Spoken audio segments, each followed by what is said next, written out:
আল্লাহ কারে কখন সুখে রাখে আর কারে কখন দুঃখে রাখে কেউ বলতে পারে না। সবসময় শত্রু থেকে দূরে থাকবেন। যারা আপনার পিছনে শত্রুতামি করে না, তাদের জন্য সবসময় দোয়া করবেন। আপনি সবসময় তার জন্য দোয়া করবেন, আপনার জন্য অবশ্যই ভালো কিছু আছে।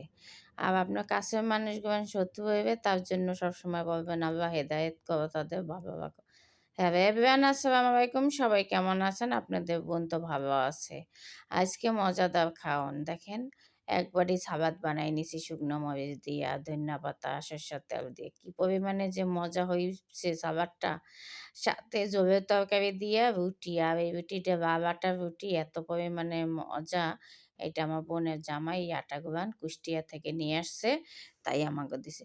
কুষ্টিয়ার আটা যে এত পরিমাণে মজা, আমি খাই নাই, এই ১ম খাইছি।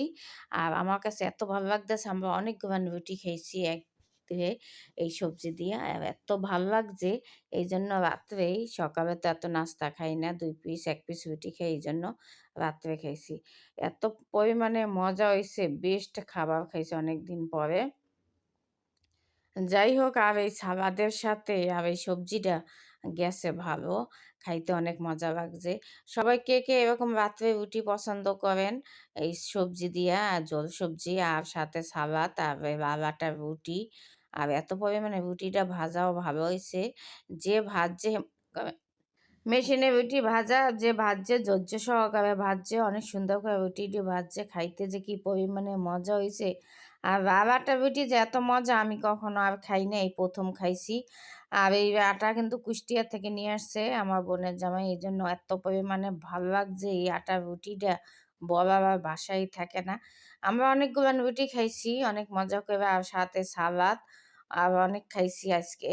আলহামদুলিল্লাহ, হাজার শুকরিয়া যে ওই আটা পাঠাইছে আমার মা ওইকে অনেক, অনেক ধন্যবাদ তাদের মা ওইকে। তাদের নিজের হাতে গমের রুটি, আটা আর লাল আটা, আর এইজন্য এত পরিমাণে মজা লাগছে বলার মতন না। এরকম হাতে ভাঙ্গানো আটা, গম ভাঙ্গাইয়া রুটি খাওয়া, আর এইটা যে কি পরিমাণে মজা।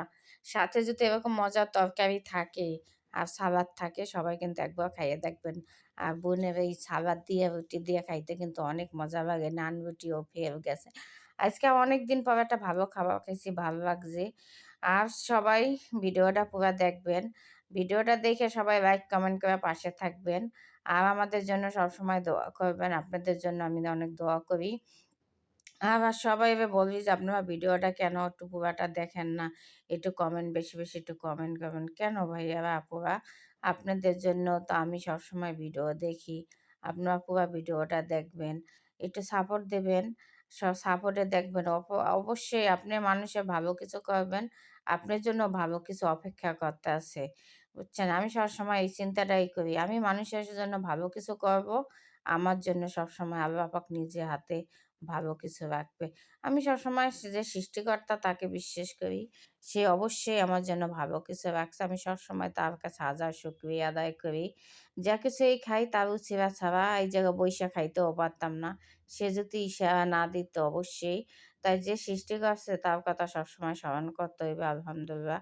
অনেক মজার খাবার খাইলাম। আল্লাহর কাছে হাজার শুকরিয়া। এই খাবারটা খাইয়ে আজকে অনেক খুশি।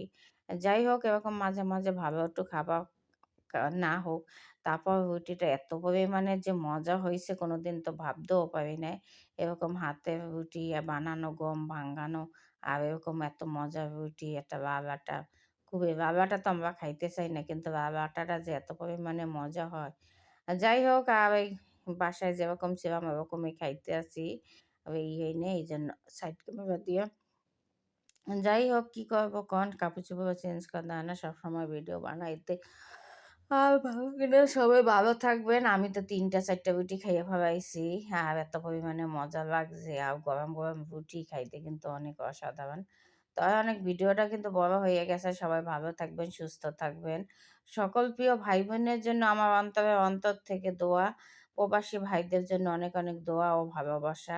সবাই ভালো থাকুক, সুস্থ থাকুক। যে যেখানে থাকুক আমার জন্য দোয়া করবেন সবাই। আপনাদের জন্য দোয়া।